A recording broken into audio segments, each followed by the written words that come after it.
daar is 'n plek soos die hel.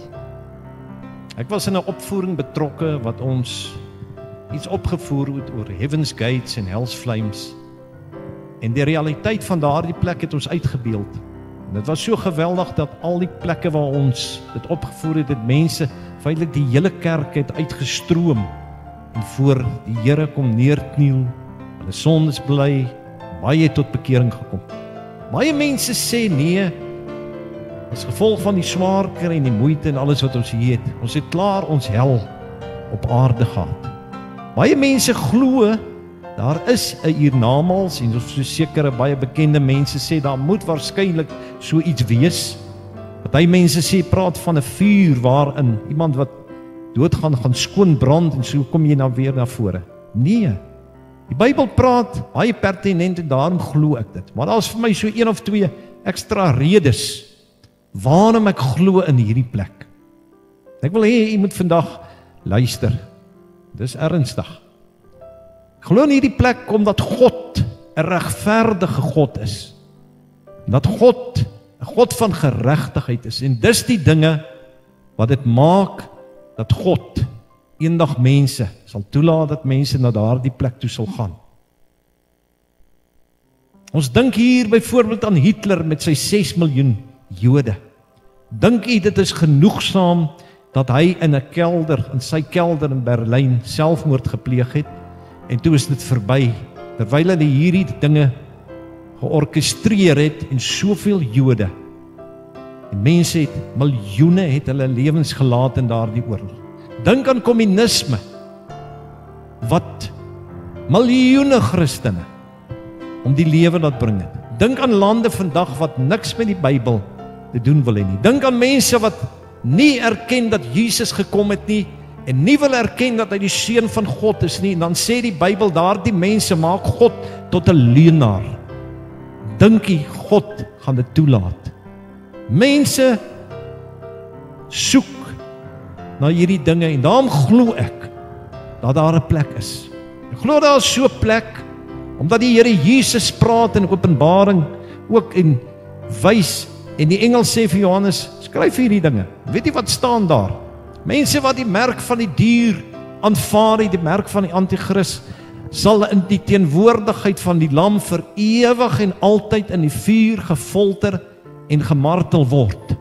Dit staan net so. Maar weet jy wat? Hierdie plek het 'n naam. As jy van die hel praat, praat jy van 4 verskillende name. En as ons daarheen gaan, kom ons kyk eers na die naam, eerste naam wat gebruik word is Sheol Heights.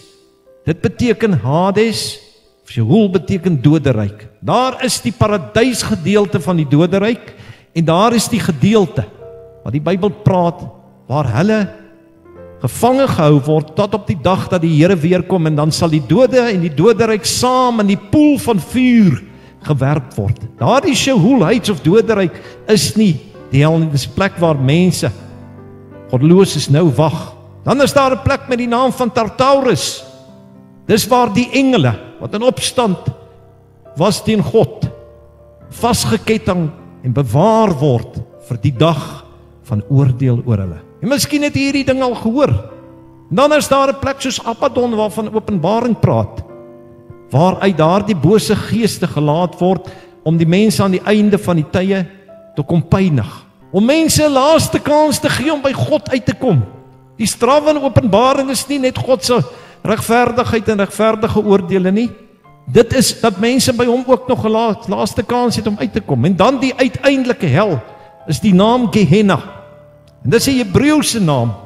En dis 'n samestelling van 2 woorde, Gei of Hinnom, kloof van Hinnom.